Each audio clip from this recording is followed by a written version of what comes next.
Eli mä oon Jutta Saanila ja mä oon Lohtu Akatemian kouluttaja. Mä oon ollut mukana kehittämässä kuolindoula-koulutusta. Ja miksi mä päädyin näin ylipäätään tähän kuoleman teemaan, niin se tarina lähti oikeastaan 3 vuotta sitten siitä, että mä olin Hankasalmella. Mä olin kesälomalla ja oli kauniita kesäpäiviä siinä ja varsinkin sitten lauantaisin, niin koko ajan soi kirkon kellot ja minähän kuulin sitten ihmisiltä, että ne on kuolinkellot, että kuolinkellot soivat koko ajan ja ihmettelin sitä sitten, että kuoleeko täällä tosiaankin nyt näin paljon ihmisiä ja jälkikäteen kuulin, että sinä kesänä kuoli valtava määrä ihmisiä, eli Hankasalmella. Ja olin semmoisessa tilanteessa, että mä etsin tavallaan sitä, että mitäs mä tämän jälkeen teen. Ja mä oon vähän ollut semmoinen, että 3 vuoden välein mä uudistan koko elämäni, että mun täytyy oikeasti, nyt pitää alkaa tapahtua jotain uutta. Ja mä olin nyt siinä tilanteessa taas kerran ja sitten päätin, että hei, tää mun seuraava työ saa liittyä kuolemaan. Sitten mä rupesin selailemaan vähän nettiä ja sieltä löytyikin sitten yllättäen tosi hienosti tämmöinen koulutus tuolta Keski-Suomessa Jyväskylässä, koulutus, hautaustoimiston työntekijän koulutus. Ja siinä oli vaan semmoinen edellytys, että mun täytyy mennä ensin hautaustoimistoon töihin ennen kuin mä voin aloittaa sitä koulutusta. Mutta niinpä mä sitten tein, että mä menin sitten töihin hautaustoimistoon ja sain sieltä Jyväskylän läheltä semmoisen harjoittelupaikan, että mä pääsin sitten näitä taitoja harjoittelemaan siellä jatkuvasti. Oikeastaan siinä paikassa mä pystyin harjoittelemaan vaan ruumiinkuljetusta, että sitten seuraavassa paikassa Hokkelannossa mä pystyin harjoittelemaan paljon monipuolisemmin näitä hautaustyöntekijän hommia. Mutta joka tapauksessa, kun mä olin jonkin aikaa jo kouluttautunut, niin sitten kuulin tästä, että hei, kuolindoula-koulutus on nytten alkanut tai alkamassa ensimmäistä kertaa Suomessa.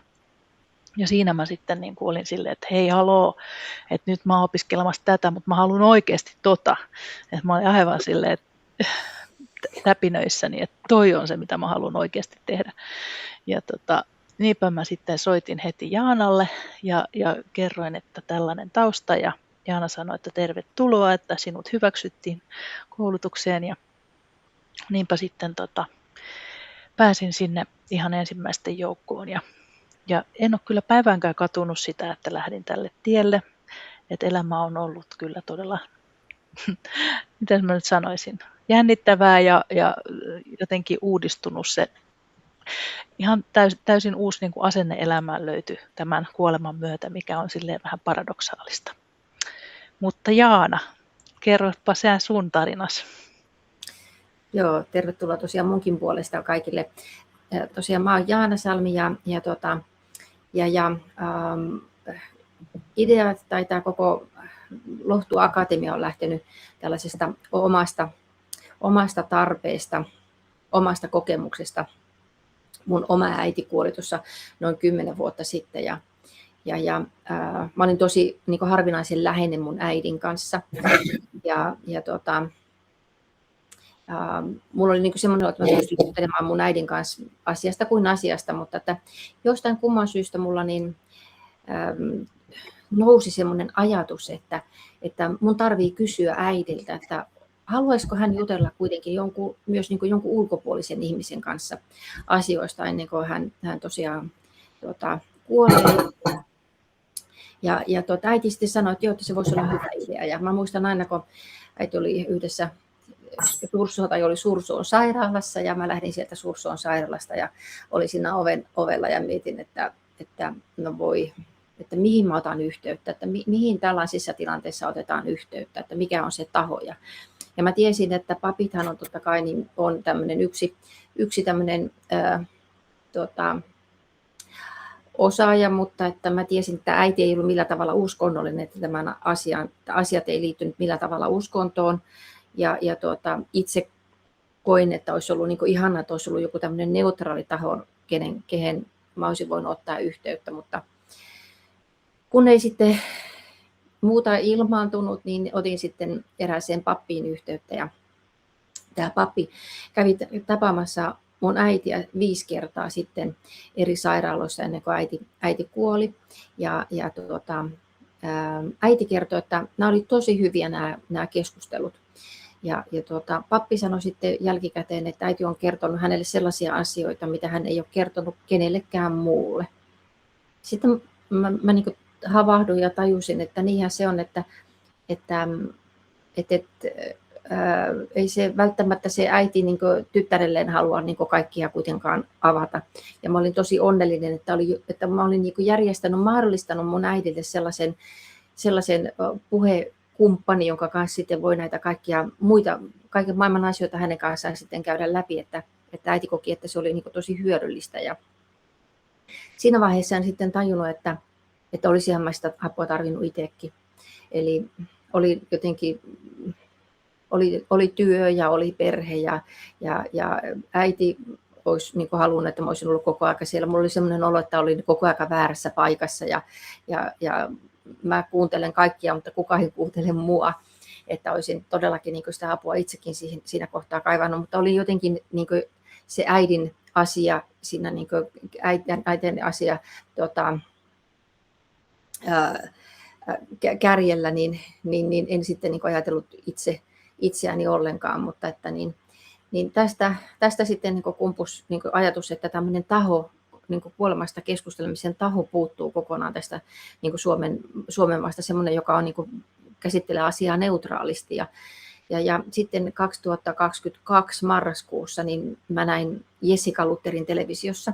Hän oli aamutelevisiossa, kertoi kuolindoulan koulutuksesta ja työstä. Ja hän on Suomen ensimmäinen sertifioitu kuolindoula. Hän on käynyt koulutuksen sekä USAssa että Ruotsissa. Mä sitten saman tien soitin Jessicalle, että hei, että tämä koulutus tarvii nyt tuoda niin kuin tänne Suomeen, että aletaanko rakentaa tätä koulutusta. Ja Jessica innostui tästä asiasta ja niin me sitten lähdettiin tätä hommaa työstämään eteenpäin. Ja sitten tammikuussa 2023 oli jo Lohtu Akatemia pystyssä ja toukokuussa 5. päivä 2023 alkoi ensimmäinen kuolindoula-koulutus, mistä sitten Juttakin on sitten oppinsa ammentanut. Ja ollaan tosiaan niin kuin tätä käytetty näitä pohjana näitä muiden maiden tätä koulutusta, mutta että me ollaan tuotu tähän niin kuin suomalaiseen kulttuuriin tämä koulutus. Tässä lyhykäisyydessään tämä historiikki, että mistä tämä homma on lähtenyt, mutta että se on tosiaankin lähtenyt niin kuin omasta tarpeesta ja uskon, että teillä on myös jokaisella varmaan semmoisia omakohtaisia kokemuksia, kuoleman kokemuksia, haluaa mahdollisesti ehkä saada sitten lisätietoa, mitä tämän koulutuksen kautta sitten saa. Mutta että Jutta, sä voisit kertoa, että miksi kuolindoulia tarvitaan, mihin niitä tarvitaan, että tässä mäkin tietysti omalta osaltani pikkusen kerron oman taustani, mutta että Kyllä. Miksi? Siis vaikka mä oon nyt kuoleman kanssa ollut tekemisissä paljon ja tiedän, että siitä kyllä jotkut ihmiset osaavat puhua, niin kuolema on edelleen kuitenkin hyvin monelle hyvin vaikea ja vaiettu aihe. Ja siitä puhuminen ainakin silloin, kun siitä pitäisi puhua, on erittäin vaikeaa. Ja mikä siihen on sitten syynä, niin monet asiat tietenkin, mutta yksi asia on häpeä, mikä tukkii suut. Eli kuolevaa hävettää oma olotilansa ja omaisia hävettää, oma riittämättömyytensä ja ylipäätään niitä ihmisiä, jotka kuolevat sit siinä lähellä kuolemaansa kohtaa, niin ne ovat hyvin kiireisiä monesti, siis sairaalankin henkilökunta, niin on aika vaikea sitten semmoisessa tilanteessa, kun asia ei olekaan hirveän helppo eikä sitä avattu aikaisemmin, niin avata semmoisia keskusteluja.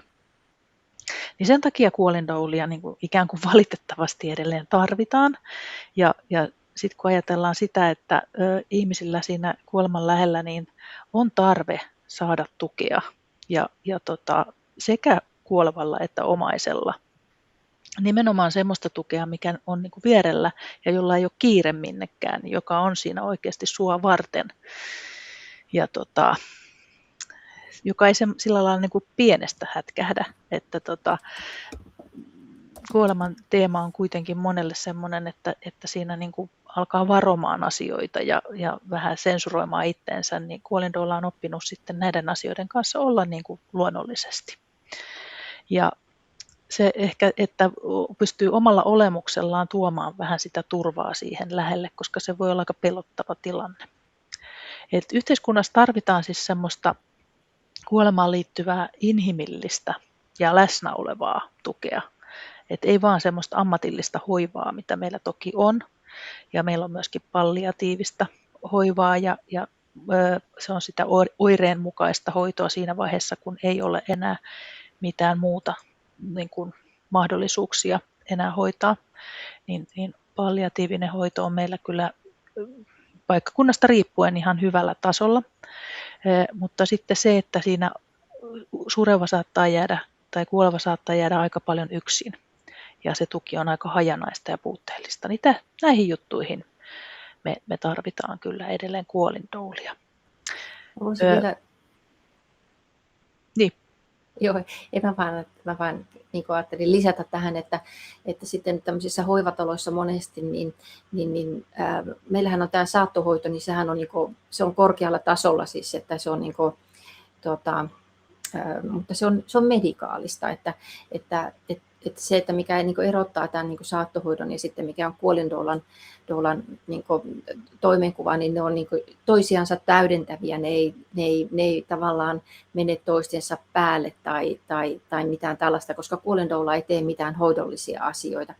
Eli keskittyy vain tämmöiseen hengelliseen tukemiseen. Ja mä vielä tässäkin kohtaa sanoisin, että justiinsa hyvin useasti kuuluu jostakin vaikka hoivataloissa, niin jos asiakas haluaa puhua kuolemasta, niin sitten heitetään vähän sillä tavalla, että ei nyt puhuta kuolemasta, että et sä nyt kuole, että pidetään sua hengissä, että tavallaan nonselaarataan se tarve sitten sen kuolevan kohdalla, että silloin kun olisi tarve puhua, niin sitä ei sitten oikein osata puhua, sitä ei osata ottaa puheeksi, ei oikein tiedetä mitä sitten puhutaan. Vaikka isoin tarve on tietysti olla se isona korvana ja kuunnella vaan, että mikä se mitä on sanottavana, mutta että tässä on yksi sellainen kohta, mihin itse koen, että olisi miksi kuolindoulia tarvitaan, niin ihan tästä kuolemasta keskustelemaan näiden vaikka hoivakoteihin tai mihin tahansa, kuka haluaa kuolemaa käsitellä, niin tässä on tarvetta. Se on just näin ja sitten puhutaan vielä siinä ihan lähellä kuolemaa monesti kuntoutuksesta. Eikö se ollut niin, että sunkin äidin kohdalla oli vähän niin, että ei tiedetty, että onhan kuolemassa vai kuntoutumassa? Joo, äidillä oli siis kuntoutuspaikan, olin hienosti hankkinut hänelle, että nyt sitten pois sairaalasta, kunnes sitten lääkäri sanoi, että oli marraskuu, että hyvä, että jouluun asti elää, niin sitten tulikin taas iso hätä, että nyt onkin ihan väärä paikka, että pitääkin hakea tämmöinen saattohoitopaikka. Että ei edes omaiset ei tiedä, että missä mennään. Ja sitten pitää itsekin yrittää kaivaa tietoa, että kuka tietää, että mikä on tilanne, että kuntoutetaanko vai mennäänkö toiseen suuntaan. Kyllä. Ja kuolindoula voi olla just semmoinen apu siinä, koska tarvitaan sitä tietoa. Ja kuolindoula tietää ja voi sillain, miten se nyt sanoisi, aika hienotunteisesti kertoa niistä merkeistä, mitä siinä kuoleman lähellä, mistä tietää, että ollaan siinä kuoleman lähellä. Ja sekä kuolevalle että sille omaiselle informoida näistä asioista. Mutta jo paljon ennen kuin ollaan siinä pisteessä, niin tarvitaan monenlaista ihan käytännöllistäkin apua.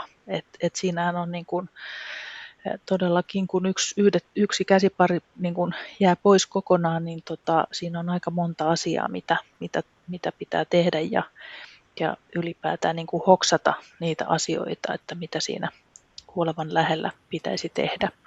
Yksi asia, missä kuolindoula voi auttaa, että siinähän on tämmöisiä tukia, jotka koskevat nimenomaan tässä tilanteessa olevaa ihan rahanarvoisia tukia, ja ne jää usein hakematta, koska ihmiset eivät niistä tiedä niin näidenkin kanssa sosiaalityöntekijä on tietenkin se, joka voi siinä niin kuin parhaiten auttaa, mutta jos ei häntä kontaktoida, niin ei sitten ne asiat mene eteenpäin. Eli voisi niin kuin näissä tämmöisissä ihan käytännöllisissä asioissa niin kuin, pikkasen niin kuin työntää ja auttaa eteenpäin.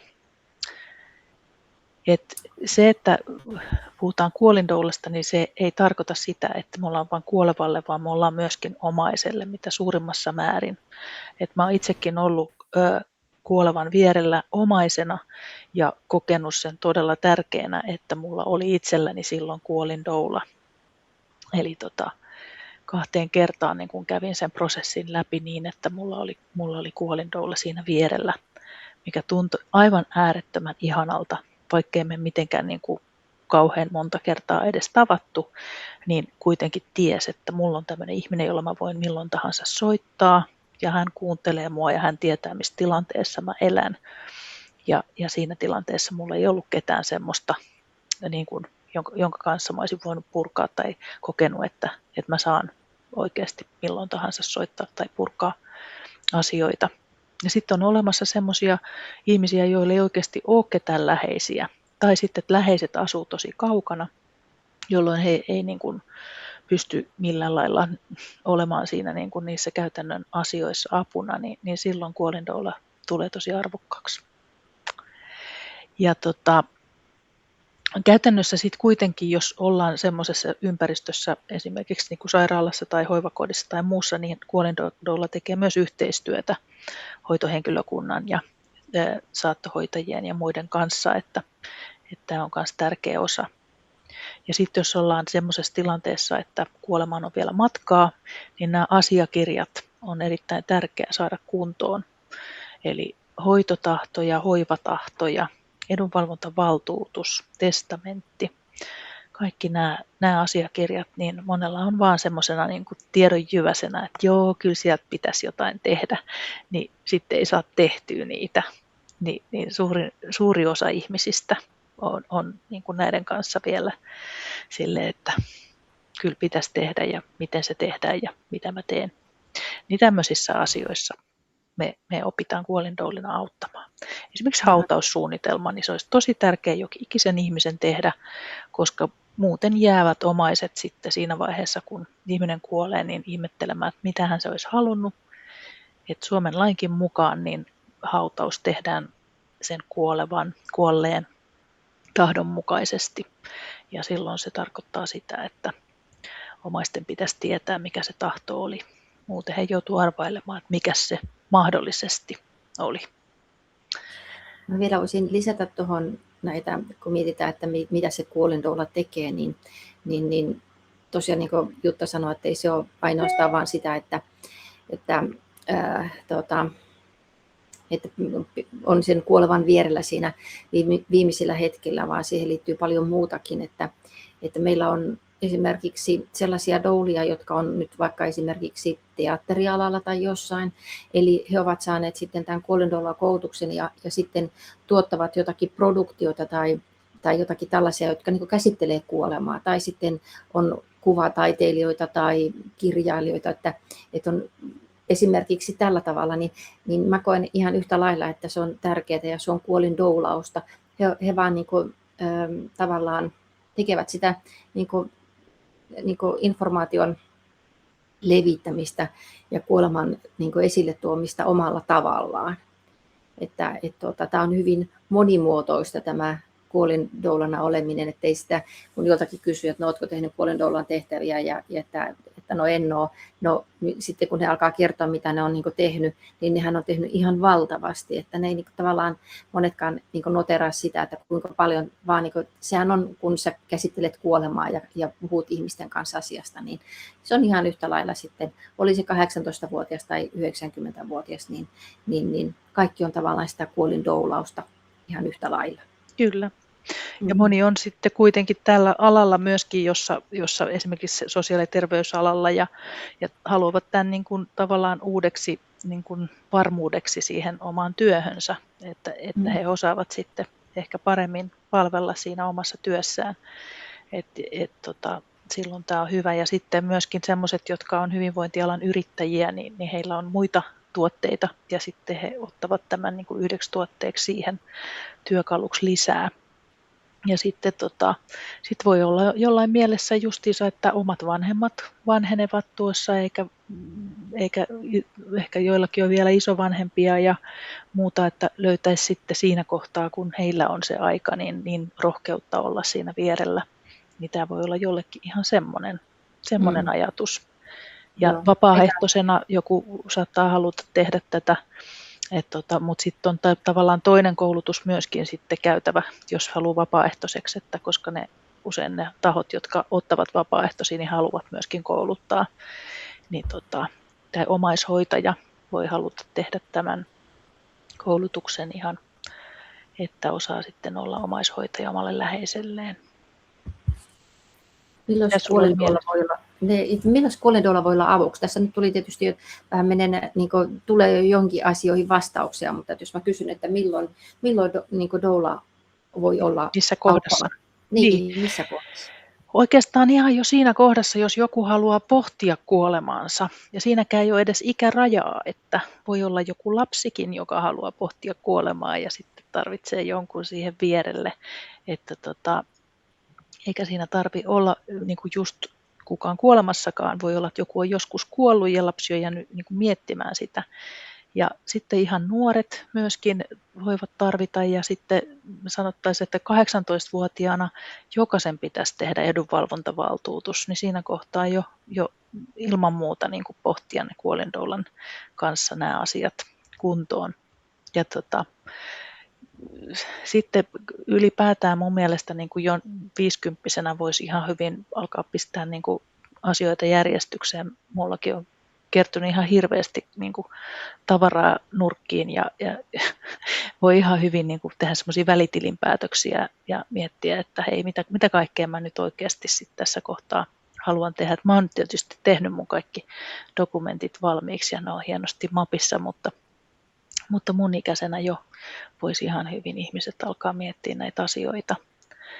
Et se voi olla oikeastaan pieni osa se, että kun joku on siellä saattohoidossa ja lähestyy kuolemaa, että siinä vaiheessa ei ehkä kutsuta välttämättä kuolindoulaa, että se pitäisi olla vähän jo aikaisemmin se luottamuksellinen suhde solmittu, että sitten siinä vaiheessa osaakin kutsua sitten avuksi siihen kuolindoulaan.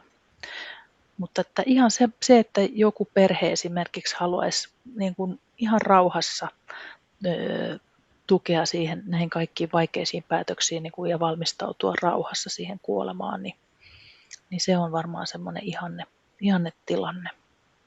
Mutta toki on semmoisia tilanteita, missä kuolema on tullut äkisti ja sitten sitä surun kanssa tuetaan siinä äkillisen tilanteen tiimellyksessä. Ja ylipäätään sen, niin kuin, että kun joku on kuollut, niin se sureva kaipaa sitä tukea. Ehkä ei ihan siihen heti edes tohdi ottaa vastaan, mutta että sitten tarvitsisi niin kuin jossain myöhemmässä vaiheessa sitä tukea, niin sitä voi aina sitten olla tarjoamassa. Kerropa siitä, että kelle sun mielestä kuolindoula-koulutus sopii? No siis mun mielestä sopii ihan kaikille semmoisille, joilla tämä kuolema on jotenkin niin kuin, jotenkin se on kohdannut, että sä tunnistat, että hei, tämä ei ole mulle semmoinen teema, niin kuin, joka on, että sä suhtautuisit siihen välinpitämättömästi.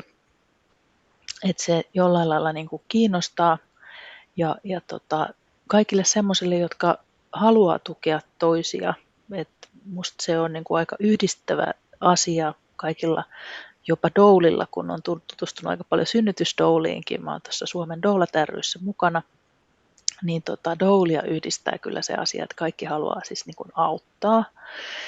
Ja eikö se niin ole, että antaessaan saa. Tämmöinen motto tavallaan ehkä suurimmalla osalla on niin kuin taustalla, mutta ei tietysti välttämättä.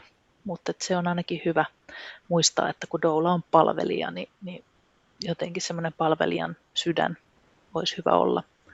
Ja sitten se on tosi hyvä, että jos on elämänkokemusta, jos on kertynyt sitten taitoja ja semmoisia vahvuuksia, että tässä tässä toimessa pystyy käyttämään kyllä kaikkia erilaisia vahvuuksia, että hyvin monenlaisia vahvuuksia. Ja ehkä se empaattisuus on aika hyvä semmoinen vahvuus ja kuuntelutaito, mutta niitä voi myöskin harjaannuttaa tässä matkan varrella. Sitten vielä voisin tähän lisätä, että mitä on niin vaatimuksia, niin tokikin se asenne, että sulla on se asenne, että sä oikeasti haluat todellakin niin auttaa, mutta että sitten, että sulla on iso sydän ja sulla on isot korvat ja pieni suu, että sä oot enemmän kuuntelija kuin neuvoja tai mitään sellaista, ja sitten, että sulla on toinen silmä kiinni. Eli tarkoittaa sitä, että kaikkiin asioihin tässä vaiheessa ei enää tarvitse puuttua, että vaan oleelliset asiat on sellaisia, mihin otetaan kantaa tai mitkä huomioidaan, mutta että katsotaan vähän jossain kohtaa sitten sormien läpi, että mitkä asiat on niin semmoisia tärkeitä ja mitä kannattaa sitten ottaa sitten esille. Kyllä. Ja sitten tekemällä tässä koko ajan niin kuin viisastuu, että ei kuitenkaan tule ihan valmiiksi koskaan, että sitten täytyy olla myös se nöyryys niin kuin huomata, että hei, että mä oon ihan tavallinen inhimillinen ihminen ja mä kelpaan tällaisena kuin mä oon. Ja sitten siitä pikkuhiljaa sitten taidot lisääntyy. Mutta sekin tämä, että kuolindoulalla on tärkeät eettiset periaatteet, joita kaikki doulat noudattaa ja jokainen allekirjoittaa nämä valmistuessaan. Ja tässä koulutuksessakin pidetään niitä jo niin kuin esillä, että jokainen niin kuin ymmärtää sen, että tässä on hyvin tärkeänä se kunnioitus, sitten läsnäolo ja luottamuksellisuus. Me annetaan vaitiololupaus. Ja se, että se on aina se kuolevan tahdon kunnioittaminen keskiössä. Vaikka me oltaisiin kuolindoulia omaiselle, niin meillä on silti siellä takaraivossa jatkuvasti se kuoleva. Että nämä on näitä tärkeitä periaatteita. Jos me kertoisiin vähän tästä koulutuksesta ja sen sisällöstä. Joo, kerrotaan.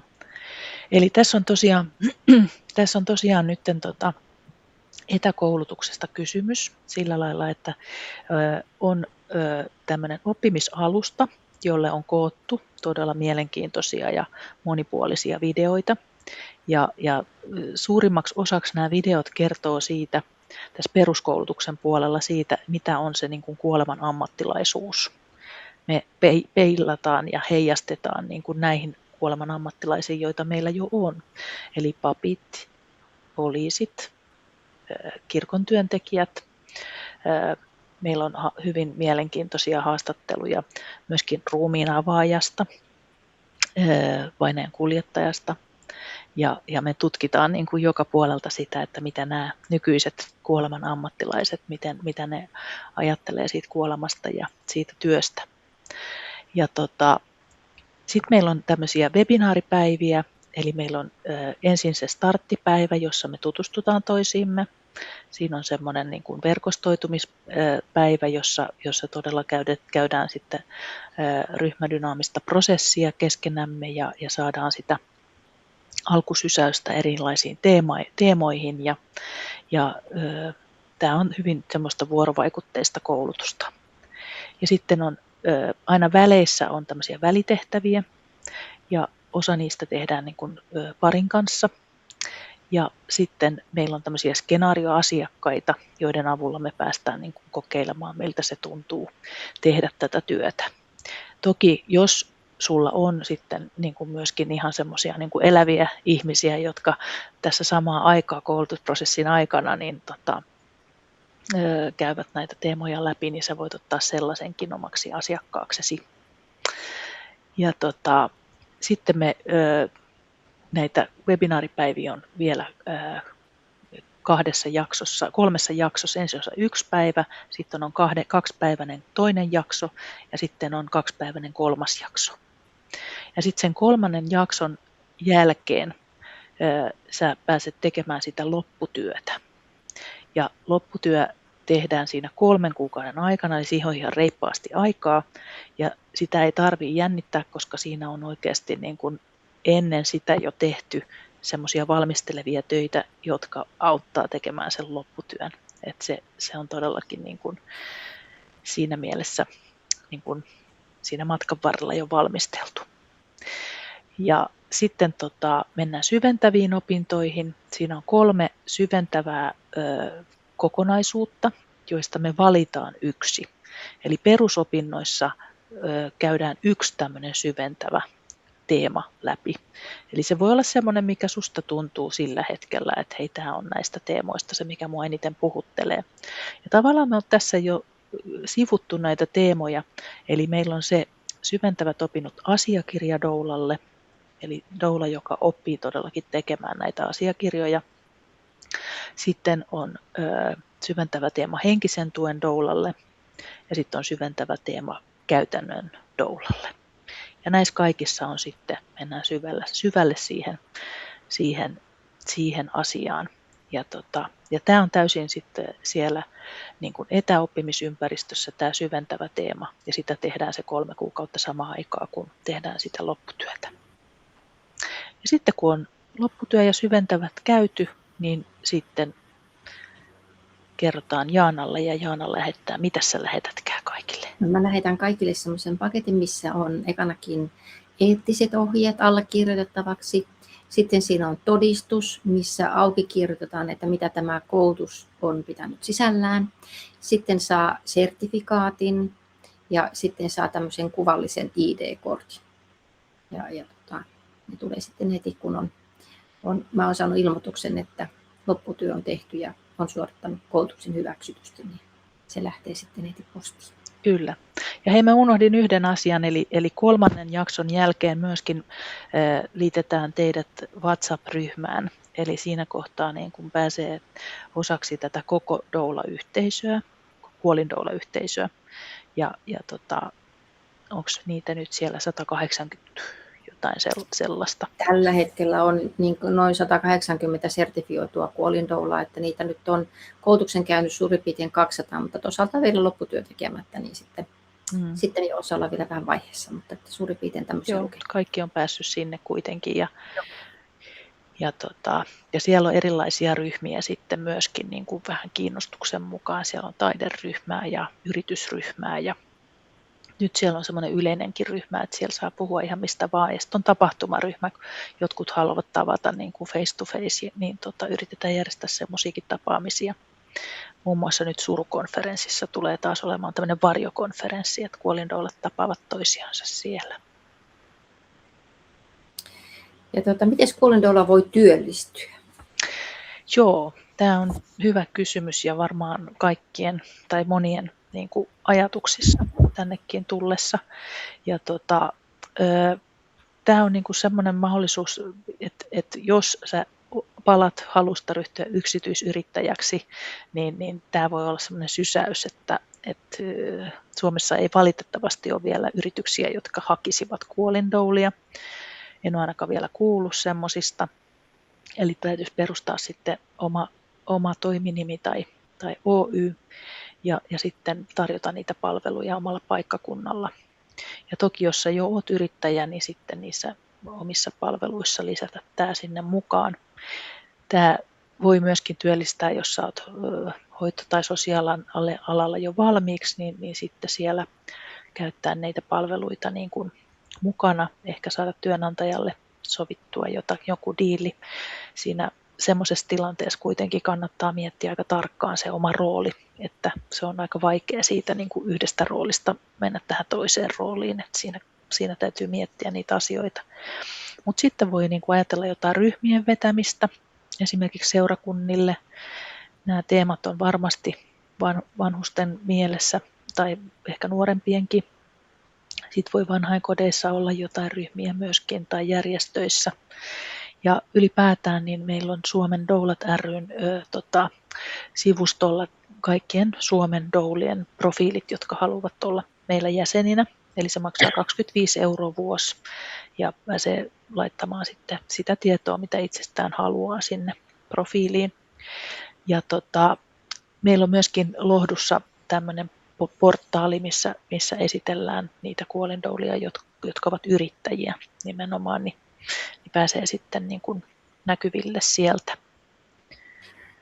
mä aina sanon, että tässä vaiheessa kun miettii niin kuin kuolindoulan hommaa, niin alkaa jo itse miettimään ennen koulutuksen tuloa jo, että mikä on tavallaan se, miten haluaisi itse toimia, ja alkaa niin kuin tekemään semmoista pientä vaikka tämmöistä liiketoimintasuunnitelmaa, alkaa miettimään sitä omaa toimintaympäristöä ja omia verkostoja ja omia mahdollisuuksia ja omia vahvuuksia ja kaikkea muuta. Eli tavallaan se, että silloin mihin sä keskityt, se kasvaa. Eli se on ihan hyvä alkaa sillä tavalla jo niin kuin, tekemään sitä niin kuin, luomaan tämmöistä pientä suunnitelmaa tämän aiheen ympärillä, ja sitten myös niin kuin informoida myös niin lähipiiriä ja sitten erilaisia verkostoja, että hei, että susta tulee kuolindoula, että tavallaan se tietoisuus tästä asiasta niin kuin leviäisi mahdollisimman laajasti, koska moni ei edes tiedä, mitä että kuulee ensimmäistä kertaa vaikka, että mikä on kuolindoula, niin jo, että niin kuin tavallaan tämän asian tietoisuus niin kuin kasvaisi, niin se olisi hyvä. Sitten mä vielä voisin lisätä, että meillä on vielä niin tämmöinen Puhu kuolevaa -valmennus, mikä on tämmöinen avaimet käteen valmennus meiltä jo valmistuneille kuolindoulille. Eli se on sellainen, missä me opetetaan sitten, että millä tavalla sä voit mennä vaikka pienryhmäkouluttamaan vaikka nyt esimerkiksi hoivakodin henkilökuntaa kuolemasta puhumiseen ja sen esille ottamiseen, niin ettei tavallaan pyörää tarvitse kenenkään keksiä uudestaan, ja sitten, että se tavallaan voitaisiin toteuttaa kutakuinkin niin samalla kaavalla, niin tämmöinen lisäkoulutus on sitten vielä mahdollista tämän peruskoulutuksen jälkeen. Joo, kyllä.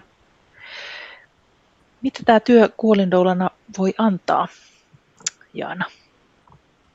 No siis tämähän on sellainen, että moni kokee, niin kuin sä itsekin tuossa sanoit heti alussa, että tämä on ollut sulle aika lailla monessa mielessä sellainen elämää muuttava, että sä opit paljon, sä opit tavallaan, kun sä osaat puhua kuolemasta ja kuolevaan liittyvistä asioista, niin mä itse koen, että se vapauttaa paljon energiaa siihen itse elämiseen, että tavallaan niin kuin se, mitä se antaa sulle itselle, niin se antaa sulle tavallaan valmiuksia sen kuoleman kohtaamiseen, siitä puhumiseen, ja se, että se semmoinen, jos jollakin on joku tämmöinen niin kuin ajatus, että joku vaikka pelottaisi tai jotain, niin siitä puhuminen, se sulattaa tavallaan niitä pelkoja.